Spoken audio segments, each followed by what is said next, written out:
মালাউন্ডা দেশ ছেড়ে চলে যাও, হিন্দুরা চলে যাও, মিছিল করতেছে 300 ফুট মূর্তি বানাক, আমি তোদের দিকে তাকাই না। আপনি যদি মাজারে ইচ্ছা হয় যাবেন, যাবেন না। তারা তো মাজার ভাঙ্গিয়ে ফেলতে চায়। তাদের পোশাকটা দেখলেই বুঝি আমি তারা কারা। তারা হলো ধর্ম ব্যবসায়ী।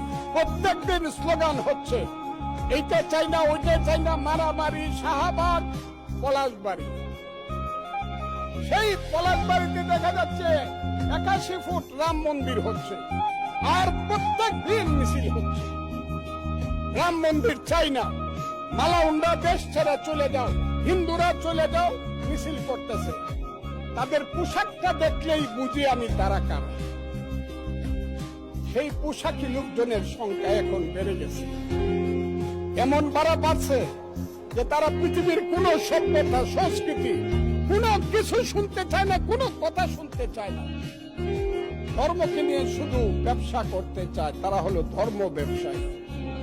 সেই সব লোকজন আজকে ওখানে যাচ্ছে, মারামারি করছে। আমি সরকারকে বলবো, স্বরাষ্ট্রমন্ত্রী আছেন, যদি মনে করেন মন্দির ওখানে করা ঠিক না বা রাম মূর্তি করা ঠিক না, বন্ধ করে দেন একদম কঠিন ভাবে, যে না এই দেশে কোনো মন্দির টন্দির বা মূর্তি করা যাবে না।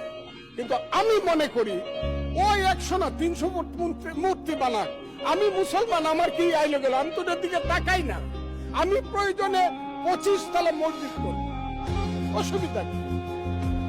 ওর মন্দিরে নামাজ করবে, পূজা করবে, আমি আমার মসজিদে নামাজ পড়বো, অসুবিধা কি?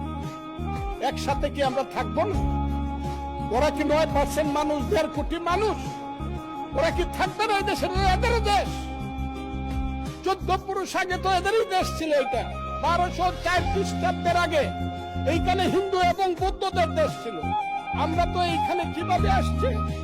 আমরা আসছি হযরত খাজা মাইনুদ্দিন চিশতি রহমাতুল্লাহ আলাইহি, খাজা নিজামুদ্দিন বখতিয়ার খাকি, হযরত শাহজালাল, শাহপরান, গেসুদারাজ, ওই চট্টগ্রামের বাইজিদ মুস্তামি, ওই বাগেরহাটের খান জাহান আলী থেকে ধরে ওলিয়া উলিয়া গাউস কুতুব দরবেশেরাই তো এই দেশে বলতে আছে, শুনো হে মানুষ ভাই, সবার উপরে মানুষ সত্য, তার উপরে নাই।